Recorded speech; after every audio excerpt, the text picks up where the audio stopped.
What year is it? Where am I? It's Crusader Kings II, the better years. Do you remember these days? Ah, how fun was that? So, today, we're going to take a long overdue, long protracted look at the Foundation mod. You know, the Foundation mod I've talked about a lot before over the past. I feel like it's probably been about 10 years at this point. Basically, it's just a mod for Crusader Kings II that I work on whenever I get a little free time, which is why it hasn't been updated in about 6 months, but it has been updated this year, which is all you need to know, right? I'm still working on it quietly in the background. I've described it before. I don't know if I ever said it in a video. I've described it before as like the old man in the shed working on the like a model railway. That's me doing it. I'm doing it for my own benefit and just to build something rather than a public thing. But I could release it. But the thing is, I need beta tests. I need to know people are still interested, and I didn't really want to put it up on Steam because it's really very half finished. So we're just going to jump in. We're just going to have a look. I'm going to show you what's around, because I don't think I've ever actually played it, right? Just done a bunch of videos explaining what's going on with it.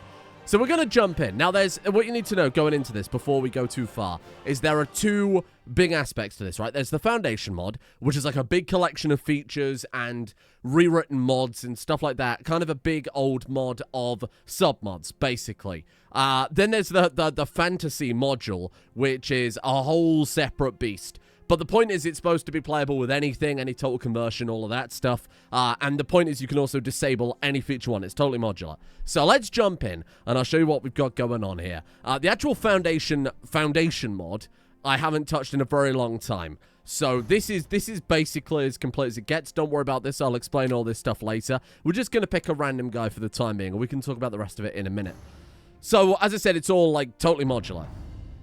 So if we scroll down, I mean, we could change the rules here. The one thing to mention is I have moved it from a different backup I was having to GitHub. When I did that, some of the kind of tooltips and descriptions have broken. And I think it's just the way that the files are encoded. It's not a big deal. It's a really easy fix. I just haven't been around to doing it. So certain things like this, saying rule foundation instead of what it's supposed to say. Stuff like this, it's where it's changed kind of file type. It's kind of had some randomness with the characters associated there. Don't worry about it too much, okay? Not a big deal. So here's some fun features in the basic Foundation mod, right? You got a little ruler randomizer, which is pretty fun. When you die, you swap to a random ruler. Religion randomizer, right? Same thing, but obviously random religion. Dynamic region disabling was this big feature I was trying to get working for, like, if you were playing this on a toaster, right? Let's say you want to send this game back to 1987 or whatever. You can potentially take out entire regions of the game. So maybe disable all of India, disable all of Africa, disable all of, I don't know, Europe if you really felt like it. It's obviously Crusader Kings is where the main gameplay is, but you could do that, right? It does work, but it's a bit weird. Like, it works, and you do get frame rate bonuses, which was the whole point. It's just a weird way of going about it. Maybe we'll show that at some point. Inconsequential character purge to clean up the save game and stuff like that. Renaming characters, obviously good for doing Let's Plays. Maybe not so useful in a multiplayer game or anything like that. Artifact flagging is kind of a fun one, right? This is where you can use the character search function to search for people with artifacts. Remember we used to have a mod that did that years and years ago? I kind of made my own version of it, rewrote it, added some like different levels on it. So if you want an artifact, it will just say artifact owner. If you do full, it'll give them a trait that says like weapon, armor, rare item, stuff like that. So we'll keep that on.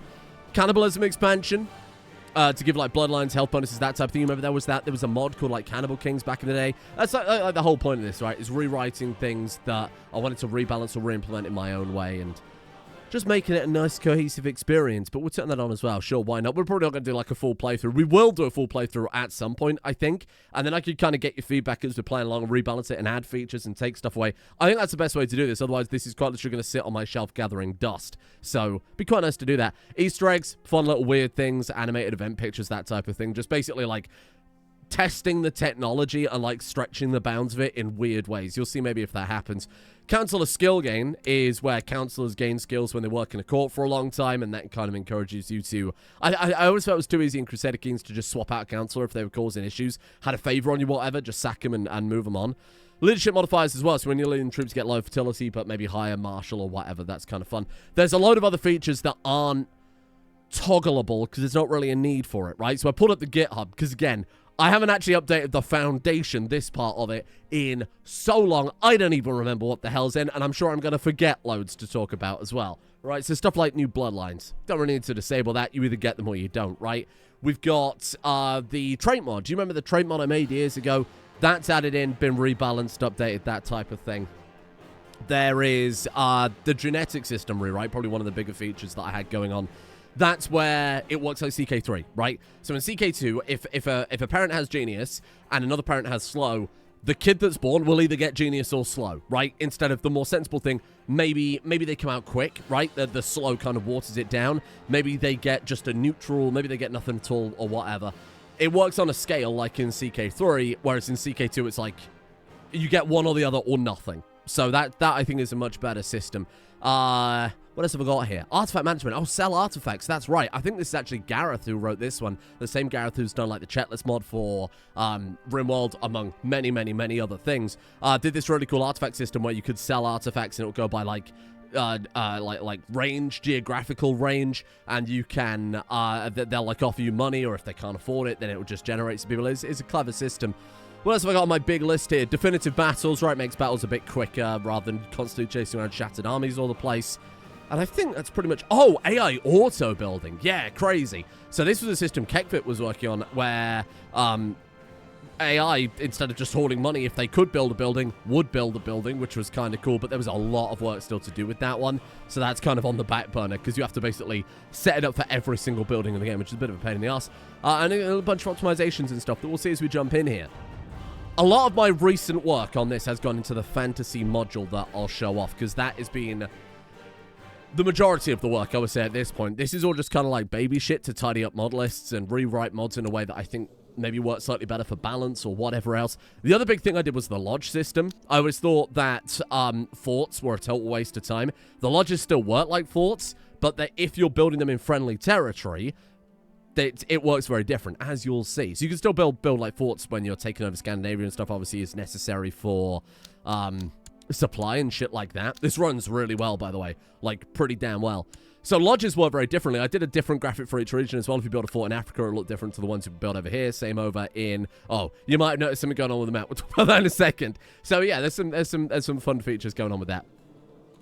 But anyway, the lodge system, let me, if I can pull this back open, has a shitload. I did like a shitload of work on this, right? Where you can basically upgrade it to be almost like... You remember that My Personal Castle mod that was really, really popular and then just suddenly stopped being updated? It works very similar to that, right? You build your lodge. You can build different buildings in it based on your character, right? Based on your traits, based on what they're good at. So, but all different requirements. There's a whole bunch of stuff here. Those will all have different events that you can take part in when you've built them, right? I think I only got a few in because obviously it was a lot of work and it started looking like a checklist. And the worst thing to do for a hobby, especially a creative hobby, is to turn it into like this structured spreadsheet where it becomes a chore to do. So I did a little bit of it, and you know, maybe I'll pick it up later. But like the Jewel Arena, for example, I made some events where if you build that, people in your court might challenge you to a duel. You might get people coming to visit to fight you in the thing. You might build rivalries with that, or even make friends with people. It was a fun system from what I remember years ago when I made it. So as for what else is there in the actual Foundation aspect? I think we've got stuff like like decisions many tidying up. So I actually added some new decisions as well. So you can invite like a nobleman or a noblewoman instead. Holy man, holy woman as well. Because obviously if you're playing like a matriarchy with, Jesus, what was that feature they added? Man, I barely remember anymore. Anyway, if you have something like that, it can be a real pain in the ass to invite certain people to court, right? And similarly, like search for a smith, employ a tutor. So these people are very good at educating kids specifically, so they have traits that benefit that. So it's all kind of like convenience stuff. If you played a lot of Crusader Kings, it just saves you sitting there going through the character screen, because you will find someone good, and obviously they can turn up shit or they can turn up pretty good as they do in the base game anyway, right? There's also Visit the Orphanage, which was something suggested by Dale, if memory serves, where if you are a character with no children, you can use this once per lifetime decision to basically adopt a kid. It costs a fortune. You also, the more you pay, the more likely you are to get a better kid. It's gambling on your future. It's kind of a fun little mechanic there. But it's just a way to avoid a total game over unless you're playing with something like Ruler Randomizer, right? So there's loads to see in this, but again, it kind of needs a full playthrough of it, which we'll definitely do at some point. The fantasy module is where most of the work is done. So I think we'll probably swap over. Obviously, I've got it enabled if you haven't guessed from some of the stuff going on the world map here. Let's go back to the main menu and I'll show you some of the stuff going on there. So this has been most of my work recently because the foundation stuff is like done. It's just finishing like minor features like the auto build and the lodge and shit. And then as far as I'm concerned, that's basically finished and good to go. Like that's fine and something that I think slots into pretty much every playthrough. And you could, again, turn off features. It should be totally compatible with every total conversion mod, that type of thing. So then the fantasy module is the thing that has also been going on for years, but was kind of like a... It was kind of like, okay, the game is finished, but they never really expanded on the fantasy stuff outside of Monks and Mystics, which is fine. That's totally okay, and I think that's exactly where the game needs to be. I was like, there's so many systems in place that allow it to happen. Why not just do that and try and treat it as if they were making like a DLC of that? You might notice the Gods on Earth scenario there. I actually made it work slightly differently, which I'll show off in a second. So I've added 3 races to begin with, but there's... I mean, always lots of plans for the future, and I'm kind of hoping if we do a series, I'll actually have an excuse to work on it a bit more, because it's a lot of fun doing this type of stuff. Vampires, werewolves, and Skinchangers. Skinchangers are really weird. We might give that a go, but they work by changing their appearance to fit into, like, different cultures. Say you're doing diplomatic stuff. They're very much an intrigue diplomacy play style. You got vampires, you got werewolves, but you'll see what we've got going on here. So the important thing with my approach to the fantasy module is that it should be able to slot into the base game, and you can still play a standard regular plain old ruler and not know any difference. The whole point is it works under the surface, right? It's like a sub game going on in the sense that you won't know. There won't be anything blatant. Like, you're not going to see some sort of like hideous monster. It's not going to be like, what was that mod called? Was it Mythos, I want to say? It's not going to be blatantly obvious. You could play a full game of Crusader Kings and all this stuff can be happening in the background unless you specifically go searching for it. There are weird supernatural things that will happen, but that's kind of dismissible, similar to some of the base game stuff. You know, like when the hole in the ground opens up, you have to feed it cattle or whatever. That kind of here be dragons shit. Anyway, you know what I mean if you know what I mean, and if you don't, it's very hard to explain. So, here's what I was working on recently. The Gods on Earth scenario. I kind of teased it at the end of a... was it like Generations or something? I was like... There's a fan favorite scenario. I'm working on a mod, and I was hoping to get it done sooner, but listen, it's a lot of work, and I'm kind of stopping and then coming back to it 3 months later. I'm kind of reteaching myself how to do everything as we do it, but I got quite far on the Gods on Earth thing. So this was originally going to be a scenario, but then I just made it dynamic so that you can just turn it on and off in the rules instead. So you can turn on landed pantheons to get Zeus and Odin and shit like that, kind of like the Gods on Earth playthrough I did many, many, many years ago. We're going to turn on Suspicion. This is kind of the main backbone of how the supernatural stuff works, both for humans and for the supernatural players themselves. Should work multiplayer as well, but on how I've built it. So you won't find the supernatural stuff unless you go looking for it, or it comes looking for you. But again, it will come looking for you in a way that isn't like, oh my god, there's a vampire hunting you. It will be, there's weird shit happening. It's unexplainable. You move on, you know. Anyway, let's jump in. I'll show you some shit that we've got going on here. The vampires are definitely the most fleshed out, no pun intended, of everything going on. I don't remember every mechanic, but I'm sure I'll be able to showcase a lot of it. So the concept was come up by someone else. I don't remember who it was. It was like 5 or so years ago. Basically, Plague of Justinian, real life thing happened. Some people became stinky vampires, able to spread the curse. That's all you really need to know about that. It's just a little scenario prep. These guys work kind of like traditional vampires, believe it or not. You feed on blood, you got powers and shit like that. There's some fun mechanics. Where do we even start? There's just like so much to see in here. I guess we'll just start with what's going on with the character to kick things off, right? So this is the kind of test character I've got. Earl Vampire. Very original, I know. Probably should give him a rename there. He's got the vampire trait. Character is a vampire. Hidden from the world at large. You might remember they added this mechanic to... what did they do it for? It was for like... Man, I actually don't remember. There was like, I think it was like the homosexual trait was affected by it, but I think there was some other stuff they did with it as well, right? Whatever. Anyway, it doesn't matter too much. But yeah, it's hidden from the world at large. So there are certain conditions that you can uncover characters with these supernatural traits. You could become a supernatural hunter, which has a whole society associated with it. You can be ousted by like inquisitions if you keep doing suspicious shit. Eventually you're going to be caught and people are going to find out. Then there are like tiers to becoming a vampire, right? Tier 1, supplicant. You get, I don't remember what they're all called. I think it goes up to tier 4. Then you can do a special quest, kind of like the immortality quest, to become a tier 5 vampire, like the most powerful going on. But that's like, we're talking a very long playthrough to achieve something like that. Few things for helping track in your character here. So overall suspicion is something that you can choose to toggle on and off. It's a lot easier if you know how suspicious you are. The higher your suspicion, more negative things will happen. Inquisition, monster hunters, you get excommunicated, piss off the church, even if they've got no concrete proof that you're a horrible vampire. Obviously, if this stuff keeps floating around about you, you're going to get caught out.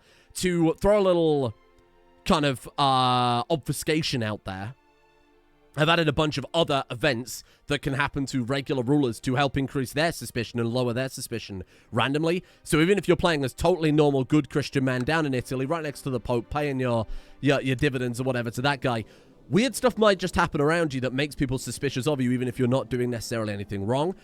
It's super, super mathematically unlikely you'll face any consequences for that. You'd have to really fuck up, but it is still possible. So with that, you know that, maybe there are certain characters who are being hunted by the Inquisition that might be innocent, like real-life witch hunting. There's always that. There is something going on behind the scenes. Anyway, vampire statistics. It will tier 1 of 5. No experience, no powers known, and no forms known. You'll always be able to see that. That just kind of helps keep track of what you've got going on. You got a kind of mana bar. I hate mana bars, but it's more of an experience system in this. It's also a way that to help balance you not going too crazy with being able to do magical shit while still allowing you to do magical shit. But of course, the trade-off is that it will raise your suspicion. And then you've got, like, obviously recently fed. You do have to drink blood and you hunt characters down. Now, this is something my good dear sweet friend Dexter Felder was helping with. Somebody who's never played Crusader Kings before, but was a very good test dummy for breaking a lot of stuff, because we found some really weird stuff. Like, he ended up playing as a baby with vampirism. I don't know how he did it. And then his vampire starved to death because you couldn't feed. Because I know he set up so you would go out, you would right-click and hunt people, right? So there was some stuff I had to do there to make that work. Or like if you're incapable, I remember he managed to get one of his characters incapable. It was the same situation with that type of thing. There's so many mechanics to talk about with these. Where do I even begin? Well, the obvious stuff. Where would you begin? You might want a little feed. So you might want to, obviously he's recently fed. You start having recently fed, it would be a bit unfair if you start starving. Well, let's show what happens if you do start starving. So let's say you're a vampire, you're going to go hungry for a little while. Takes a long time. Originally, I had it quite aggressive, but the feedback was that it was just like too much micromanagement. So I've taken a lot of aspects out of that. But if you ignore it for like months on end, as you can see there, you've forgone feeding for some time, you lose a little diplomacy, little health. If you keep doing that, eventually you will just starve to death. It will drain your mana down. As you see, that is dynamic. Takes a little while to update, but that's just because of the way the Crusader Kings engine works there. That will tick down. You start losing all your mana. Then you start losing your health. And eventually, you'll gain frail. And eventually, you'll die a horrible, horrible death. But if you feed, which we'll go and do now, there is a downside to this, I'll talk about in a second. If we go and feed, in theory, we can try and save ourselves from this. However, when you feed on people, it's going to be stuff like your intrigue versus their intrigue. Your personal combat versus their personal combat. If you're weak, if you're frail, it's a bigger gamble. I did also experiment with hiding this, but I think it's better for the player to know exactly what they're getting themselves into. Otherwise, it can be quite frustrating. You might be like, okay, this guy, he's got too much going on for him. Let's go find someone else. You wouldn't want to find someone weaker. You might want to go for a tiny child, for example, which we can legitimately do.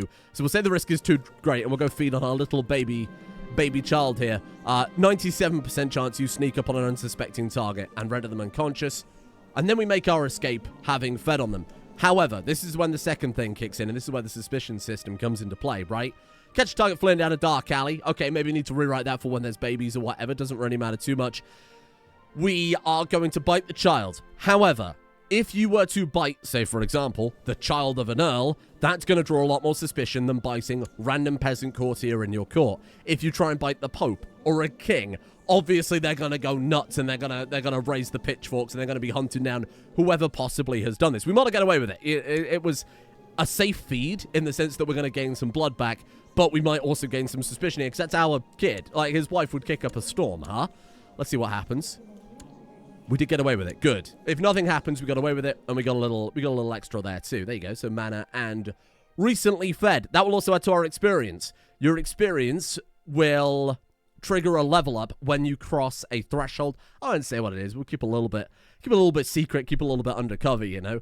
But this is if I remember. Yeah, no, it's all automatic. Yeah, you just basically level up as you go here. So anyway. Ooh. Unscrupulous rumors have been circling about you, and now the religious authorities are watching your every move. So this is exactly the event I was talking about. Fantastic timing. Thank you, game. This is one of those random events that can happen that is totally unrelated to the fact that we just hunted and we're a vampire or whatever. It's just bad rumors spreading about a noble who probably has enemies. In fact, has a whole court full of enemies in this case. So our suspicion level has increased, even though we were innocent of our actual legitimate crime there. I mean, that's a classic medieval thing. You spread rumors about your enemies. You say, oh, they're a witch or whatever. In the UK, for example, some deep lore. It was a guy called Prince Rupert who had a poodle that was accused of witchcraft. So, I mean, you just do that, right? And then you get all the religious authorities upset about you. Anyway, we'll go on and we'll do a couple more hunts, and I'll show you some. You probably think like this would be a massive pain in the ass, right? So I actually did a couple of things with that, but I'll show you some features that kind of helps get around this a little bit. He's got to be hungry. Oh, there you go. You've regained, you remain well fed for some time. Have you gained your previous strength? Brilliant. Okay. Thank you. Then when he goes hungry again, oh, knocked at the door and heard him. Is this something I've done? This is the problem. I don't remember how much I mean, I've added loads to this, but have you tampered with the occult? Arnold, not Arnold.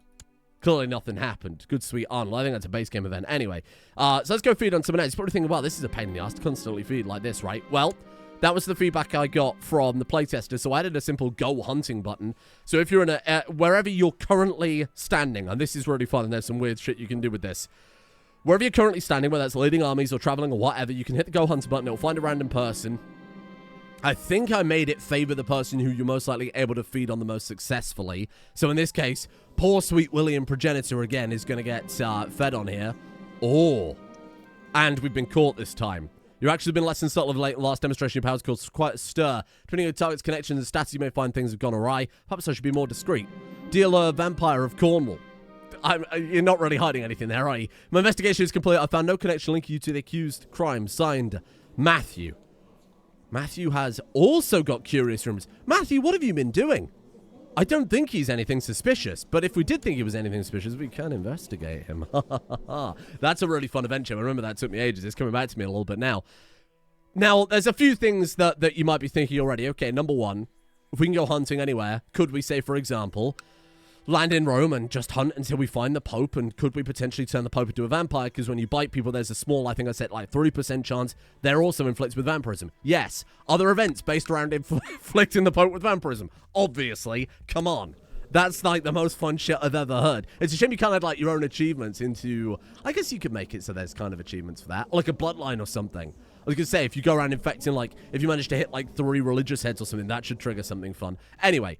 The hunting's a bit of a pain in the ass, right? It's the feedback I got. I wanted them to be traditional vampires in the sense that you're still going out there hunting. Oh, this poor fucking kid. Oh, I'm so sorry. There is a cooldown, by the way, of targeting the same person over and over and over. Obviously, they get blood loss. You might just end up killing him. 0.5 blood loss on a kid is pretty significant, right? But you've also got to walk the line of, I don't want this to just be a free kill that character button. There's a reason for that. So anyway, we're up to 6 mana, right?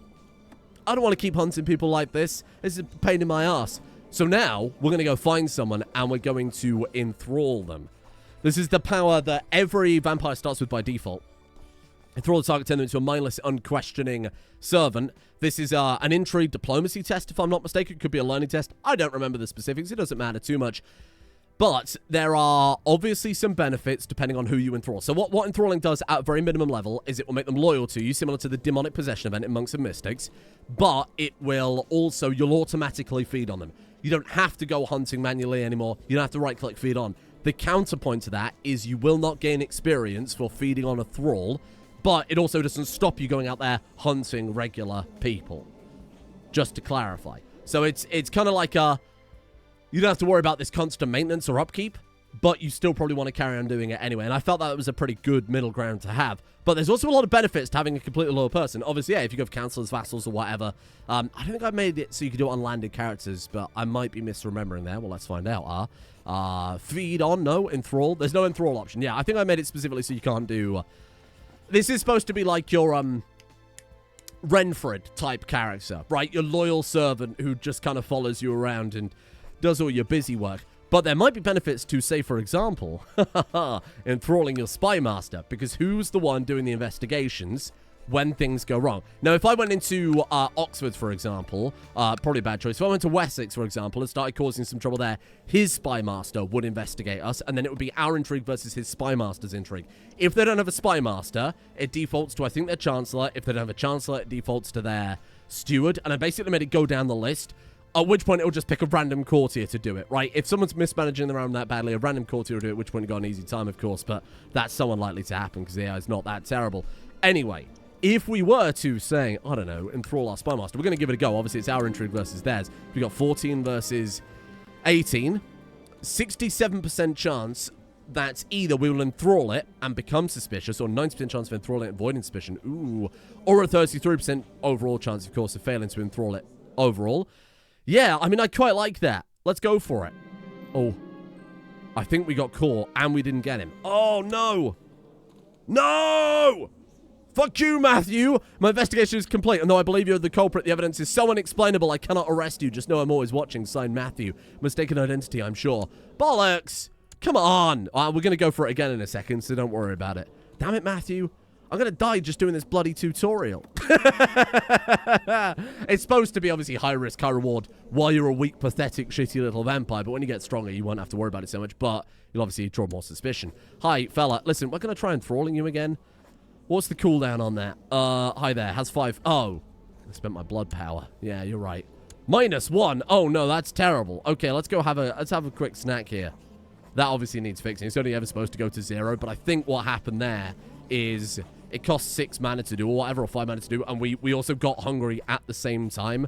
Like, we lost 1 mana attempting it. Oh, no. He's fine. That's because we went to, obviously, straight to 0, and now it's... I did set our fallback, clearly, taking us back to 0. Okay, sorry, let's go have a snack here. 67%. We can't feed on that child all day. That poor kid. God damn it, Matthew. Do you know how far you've set me back? But you might be able to piece it together already. What happens if we do manage to... Oh, fucking smuggler! If we do manage to get the spy master, well, who's the one doing all the investigation? You'll see. Now here's another mechanic we can talk about. So I didn't want it to be the usual immortal character bullshit where you become immortal. That's it. You kind of play this character forever. You have no... You're not focusing on having kids anymore. You're just trying to secure your legacy, right? As a vampire, conception isn't as it is for regular humans. Now that the child of your blood is growing, part of yourself will be siphoned away to create the life. Basically, what happens is you lose a little bit of yourself for every living kid that's happened. I can't remember if it's a health or fertility or both, if I'm not mistaken. So there is that aspect to it as well. Now, the cool thing is there are hybrids, right? Currently between either vampire or human to make, what are they called, like Dampirs or something like that? I have no idea how to pronounce it. Vampires or humans, or 2 vampires, which we can try and trigger if we get to the level where we can create other vampires, which is our higher tier vampire thing to do. Anyway, sorry, child, listen, I need that blood power. Oh, yeah, no, you can eat a hare's head. That's all good. Come on, child. Come off of cooldown a second. Yes, let her have her fun. Thank God this runs faster. Right, I will feed. And then I will make my escape. Oh! Okay, thank you, Matthew. Appreciate that. I'm probably going to cut that event down so it just jumps straight to that screen where it's like you're guilty or not guilty instead of anything else. I think that would probably work a little bit better.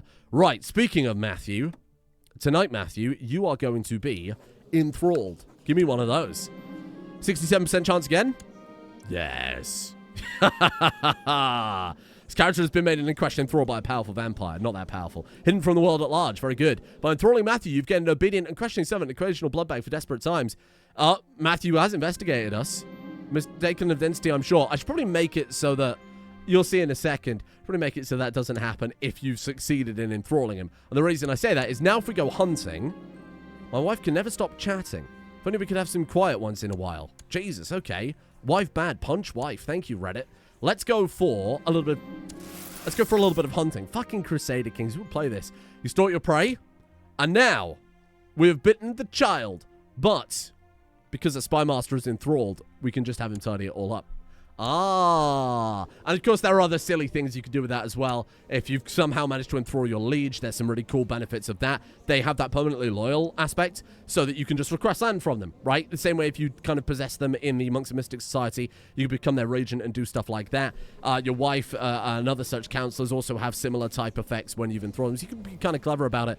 But again, I've made it so you can't enthrall landed characters. So if you can position your thralls in a position of power, you're effectively becoming like a puppet master, which I thought was kind of a fun, different way to play as a kind of really low-tier character, but working your way up. Anyway, let's assume I've played this for a long, long time. What we can do, you'll always have access to the button. I've got the debug enabled right now. So, your Vampiric powers, obviously we haven't got any right now, but we do have access to all the debug stuff. There's also the little blood red book, which will teach you how to play as a vampire. Just in case you jump in and if you get all of this nonsense written kind of in-game a little bit to not make it so immersion breaking. So anyways, talks about stuff like crossbreeds and shit like that, suspicion, passing the curse. Eventually, when you get to the highest level, you can inflict other people with vampirism. Obviously, very, very powerful, which is why I've made it such a hard thing to achieve. God, there's a lot to see. We've still got to have a look at this shit yet. Anyway, let's go ahead and just add some experience and human mana, and you'll kind of see how the level up system works here. How much does that give me enough to level up just straight away? Did I do that on purpose? 42. I made a strength, small weaknesses, sure. And then in theory, because we've now achieved that level of experience. Oh, the hiccups. Hello, Alice. Are you a crossbreed? You're not. You're playing old Alice. Oh, so it starts off with a minus 10% fertility. Yeah, I thought so. Oh, and there it says up there. You put in your loyal thrall to keep the hunger away, but gain a benefit or strength from the act. Ah. Level up. Do we have enough experience to level up? Maybe I should make it slightly higher. Yeah, 42. I think we need slightly more. Hold on. Add some more experience. Here we go. How are we looking now? 67. Is that enough? I don't remember. I think I also made it like a chance for you to level up. Whether or not that might be something that I dial in and make it so that... Ah, there it is. I've tasted a wide array of blood, mastered my current abilities, avoided the wrath of the authorities who will put me to the sword. I feel a great new power growing within me. As vampires harness their abilities more and taste a wider variety of blood, that power coalesces and imbues the vampire with new vigor, and more importantly, the power to uncover even more occult abilities. We become a sycophant, which is a next tier of vampire. We've gained the lethal drain power. That's a really cool one to get. There are different powers. You get them randomly per each level. So that unlocks a new targeted decision allowing you to lethally drain a character, killing them outright, but we gain a significant amount of experience. Obviously, it's treated like a murder if you're caught. The same thing will happen if you were to kill people in the game. Simultaneously, it's also going to come with the potential for a tremendous amount of suspicion. So if this poor guy, for example, a rare treat. Goodbye, Benebic. Okay, so we would have been investigated for doing that, but I'll have my spy master deal with it. And there you are. We're now a sycophant. Gives personal comment skill +8. Blah, blah, blah, blah, blah. Blood oversaturation.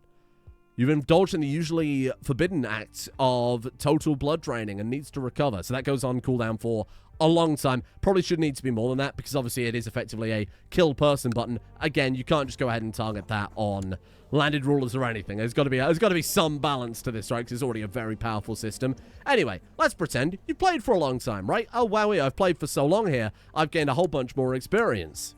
They're immortal, so the idea is you're going to be playing as them for a long time, right?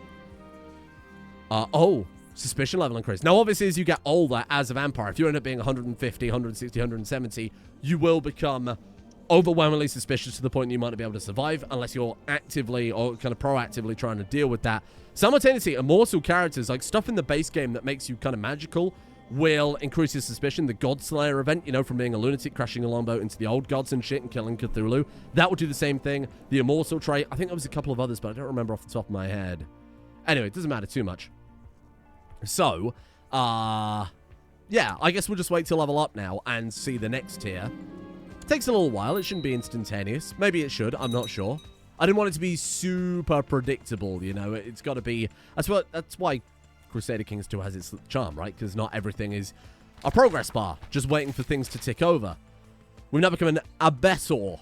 Vampiric tier increases. 50% of Hypnotize and 50% of Blood Artifice. There are ways to unlock the powers that you don't have by doing certain things that I will show very soon. What did we get? Oh, I actually don't know. What did we get? We got Hypnotize. Cool. Okay, so what does Hypnotize do? Because I really don't remember.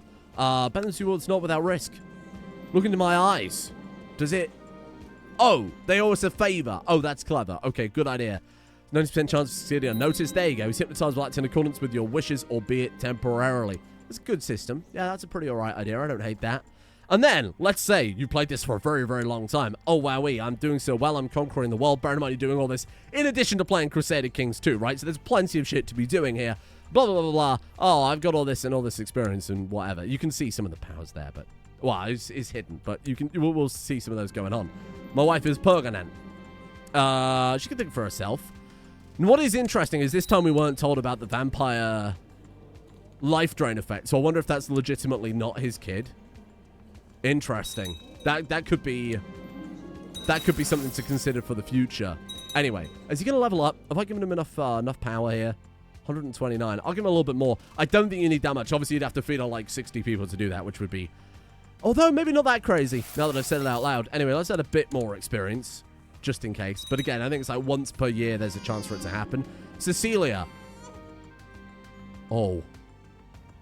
No! Oh, God, it's a vampire hunter! Richard! Fuck, what's our suspicion? What are we up to? Oh, 4. Right, it's a scale of 4 to 10. 10 is the Inquisition will kick down your door and burn you at the stake, regardless of if you've done something wrong or not. Oh, fuck off, Richard! This option is available because you're a vampire. Okay. 50% chance of overpowering your attacker. 25% chance of being overpowered by uncovering your attacker's identity. Ah. None other than Richard. The strange visitor who's always stalking around your court. Oh. He wasn't a vampire hunter. He was a fucking vampire. Ah. I didn't even know I added that. Oh, that's a cool event. Nice work. He's trying to kill a rival vampire. Clearly, die you foul beast. Perhaps you could be of use to me, Richard. Take a vampire of our own. I'll leave him in prison for now. Interesting. He's one of the dirty, filthy vampires. Oh, God. Is this one actually another vamp? Oh, my God, another vampire. Just chilling. Just chilling in my court. What the fuck? Whoa. Okay. There must be some filthy vampire outbreak in my town. Look, they've all got the same diseases, too. Consumption... I do vaguely remember this, yeah. The reason that I added this because I added a hunter society along with a very fancy other society we'll talk about in a second. I'm just waiting for a level up this final time. Come on, vampire. Come on now. Let's level you up here. Anytime now. Wait, level 3? Oh, maybe this is the one where you need the special event to get to the higher level. It might be. Let's let it tick until, like, I don't know, a little bit further. Oh, yeah, you deserve a treat, wife. Is he a feeder? Oh, God, suspicion again. There it is. Progenitor. Ooh. 50% chance of gaining the sire power, 50% chance of gaining omniscience. Unlocks the ability to identify other vampires from sight alone, or, obviously, the sire power lets us mate new vampires. What do we get? Hold on. Blah, blah, blah. Hypnotize power of the sire. Cool. Okay, so now we can make new vampires, which is kind of fun. Can I not make my wife a vampire? Did I do that on purpose? Quite possibly. What was that? Exalted. Oh, shit. No, I don't want to be married to you. Holy fuck. What about the child? Sire new spawn. Okay, here we go. We can find out what we need then. Oh. Non-aggression pact. Right, of course. Yeah, it makes sense why I wouldn't want you to do that on non-aggression pact characters, but when you marry someone, you're in a non-aggression pact by default. Ah, okay. So we could target like random people in the court if we want to do that. Not that I think we want to do that. Actually, you know what? I do, just to test it. Let's go find someone. We need someone who kind of likes us. Matthew, can I turn you into a vampire? I'd have to release you as a thrall. I don't want to do that. We've got someone in the court who likes us, who may be willing to... Oh, God. 26, that'll do. Right. Sire new spawn. Beautiful. Scouts will retain their free will. They will not be bound to you except by blood, nor will they have any reason to listen to your demands. So they are not some sort of mindless thrall again. Grant them the gift. Absolutely. 10 mana. 10 mana is the maximum for vampires, but other characters work slightly differently. Did I make wizards? I think I did make wizards. I'm just remembering I made fucking wizards. I did make wizards. It doesn't matter. I'll worry about that later. God, I'm remembering more about this as we play. I grant them this gift. You, my dear sweet friend, get to become a little vampire. Wowee. Now, obviously that's hidden. I should probably make it so that these characters know each other, because they do, but...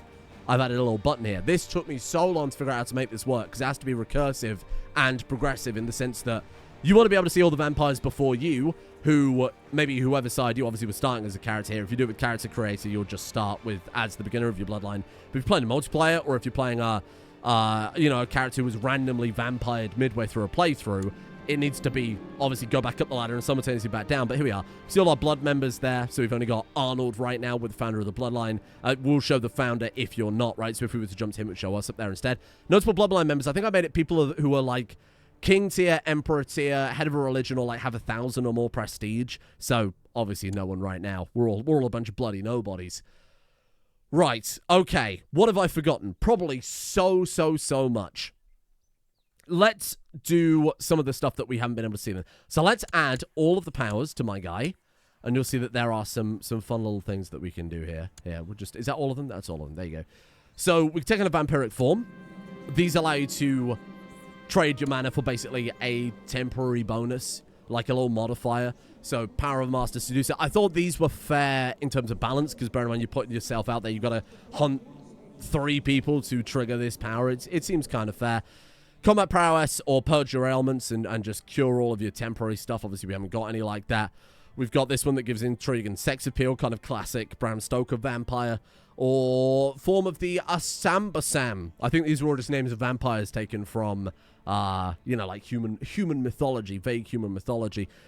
Martial opinion, personal combat, general opinion, lower. Wowee. Okay, I'll purge my ailments. I don't think I need to do that. Then we got a little blood artifice, which is a pain in the ass because I don't have any sort of weapon that I can do with that, I don't think. Anyway, let's do this, and then begin blood artifice, and then it should say, I haven't got anything. Basically, we can turn stuff into powerful vampiric artifacts. How do you do it? Like, give artifact. Oh, God, let's see if I can remember.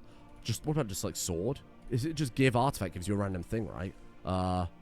Shit, I don't remember how to do it. You know what? Luckily, I've added a button for that. Give random vampiric artifact. So there you go. That's actually very convenient because that's one of the things you do. So if you have a basic axe, you can, when you reach this high enough level, and also coincidentally get blood alchemy, you can turn it into a blood curse weapon. As you see, they're part of the Foundation mod, not this mod, is a system that allows for higher than quality 5 or quality 4 artifacts. In this case, quality 7, because it's supposed to be unique, you know, something that you wouldn't normally see there.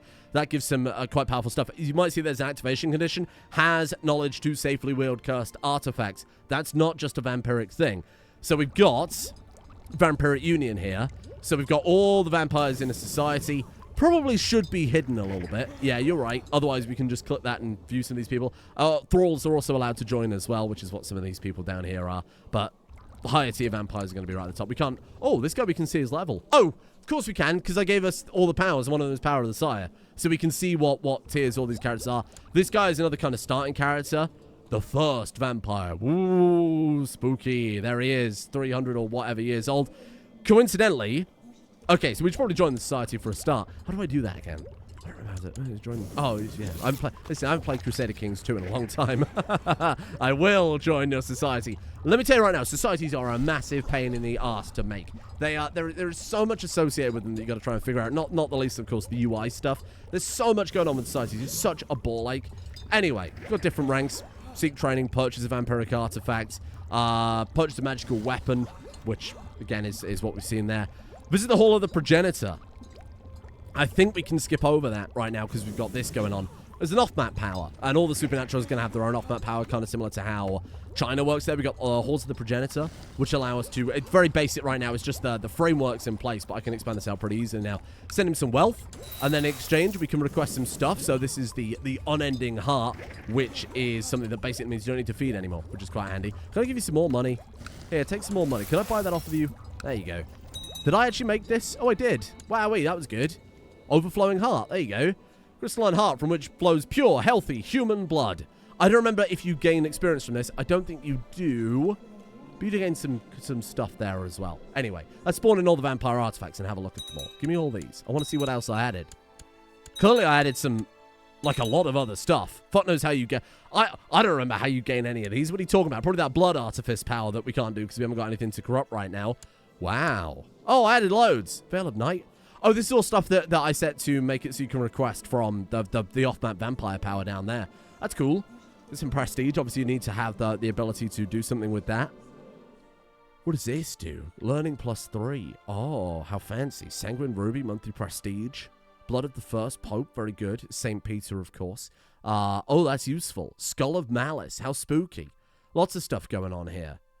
That's cool. I don't know what half of this shit does. I sure as hell don't remember.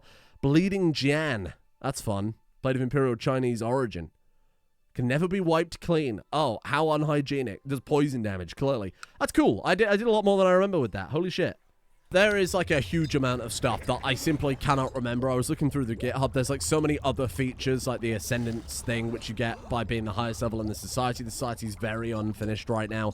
So that's something for the future. There's obviously the Hunter Society, as you can also tell, very unfinished, but these are people who have got there. And I think you can gain, add trait Hunter 1. Oh, God. Like the password. Add trait. Is it give trait? Fuck, I don't remember. Add trait. Let me find it. Hold on. Ah, found it. Okay, it's add trait. I had to be fancy with it. Neophyte Hunter. There you go. So as you work your way up through the Hunter Society, hunt enough of the supernatural, which you do with the right-click explain, investigate unexplainable option. So we should probably just fire that on someone, just so I can show you the quest chain there. Hello? What do I need for that? Not really investigating someone. Oh, he's investigating someone else. Oh, okay. Here, this person is fine. Wonder who that guy's investigating them. That damn Earl. Oh, God, Anglo-Saxon names. With their strange smile and cold, dead eyes. There's something wrong with them. I just know it. Maybe I can get close to the people closest to them and have them help me find anything incriminating I can use against them. What are you hiding, demon? Well, let's find out. Little gold goes the long way. We're gonna put a little money into the court there. Oh, underfunded sheriff's brilliant. Spy Master, get to Spy Mastering. And it's basically just a long event chain of bribing people and helping them out. The beloved spouse, we can bribe their spouse and get them on board as well. Very expensive, but eventually you might find out something about them. I very much doubt. Oh, there you go. Investigation into Earl. That guy is slowly progressing. It takes a long time. It's got a lot of systems associated with it, blah, blah, blah. Ooh. Babby is formed. Wowee. I don't know if we're actually going to find anything about this guy, but we'll see. Save my Christian soul. Yeah, please do. Slowly progressing. The Virgin has appeared to me. I've been blessed. Oh, Jesus. Okay, more supernatural events. My investigation into the Earl of Surrey is finally concluded. I cannot dedicate any more time to this endeavor. Now, let's look over my notes and piece this all together. Even if you was hiding some dark secrets, I wouldn't find it in this mess of notes. So what that means is we failed all the intrigue rolls and stuff like that. We basically lost versus his court and everything he's got going on instead of... we basically just don't have the stats for it. That does not mean that he isn't supernatural. It just means that we're a shitty investigator. We weren't able to bribe the right people or whatever's going on there. If you succeed in the investigation, you can still not find anything, obviously. Anyway, yes, that's how that works. Obviously, it would have been better to maybe make someone into a vampire just for testing and then have a look at that afterwards. Oh, there's all the artifact stuff.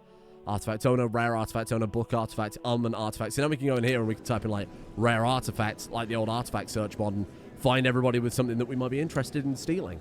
Like, for example, the Sword of Muhammad, apparently, or whatever you've got these days. Imperial Diadem, Nail of the True Cross, wowee. I also started adding magic systems as well. If we do add traits, Mage Scholar. So one thing I added, I don't think I've got it active right now. There was a mage society where vampires and mages could both join it, and you get different events depending on what part of the society you were on, right? That's why a lot of these magical artifacts don't require you to be a vampire, but instead you need that knowledge to wield cursed artifacts. Anyway, Mage Scholar right there. Sorry, I got terrible hiccups I'm trying to suppress. Small perception of magic, but that's no training or aptitude. I think that goes all the way up to... Hang on, let's have a look here. I've got it open on the other monitor. We go all the way up to add traits, expert... Oh, no. Expert sorcerer. Sorcerer. That's right.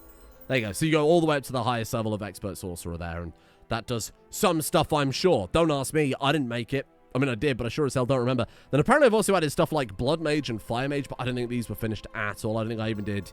Yeah, I didn't do icons for that quite yet, so those are just totally visible on your character bar there. But yeah, there are kind of subdivisions and stuff going on. Werewolves, I think mostly unfinished. I don't think I really could figure out what I wanted to do with them that didn't just end up... I think they were supposed to be more secret society-related things, but I never got around to doing anything with that too much. And then the other guy was that Skinchanger character, who's the other one available to players immediately. Can we just swap to him? Char info, play as 69696971.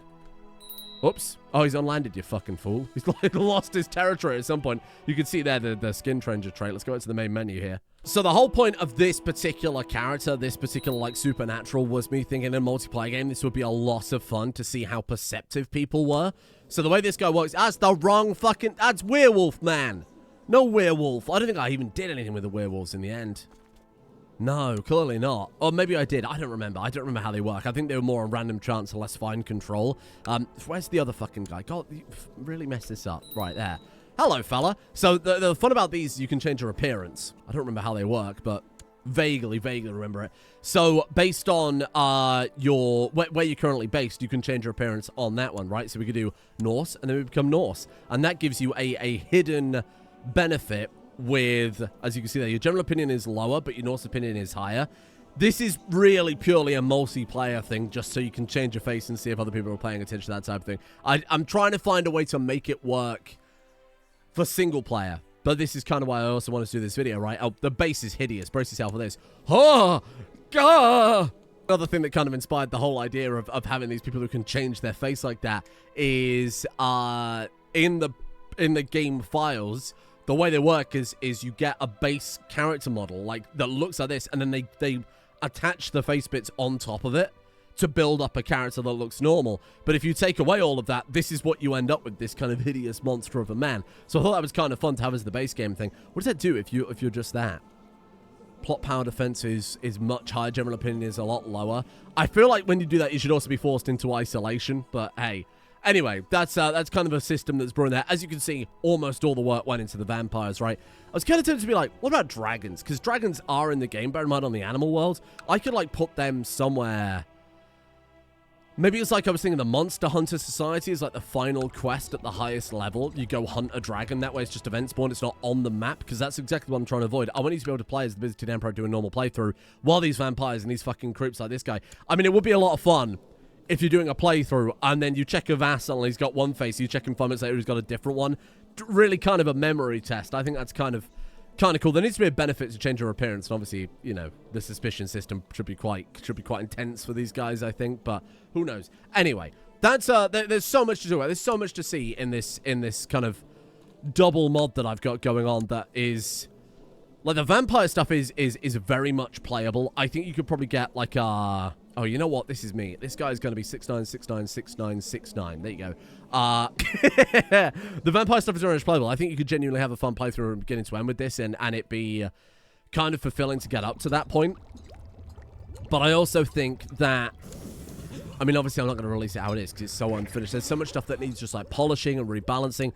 So kind of the whole point of this is I want to see if there's still interest in it for a start. You know, is this just something I keep chipping away on for only my own personal enjoyment, never to see the light of day?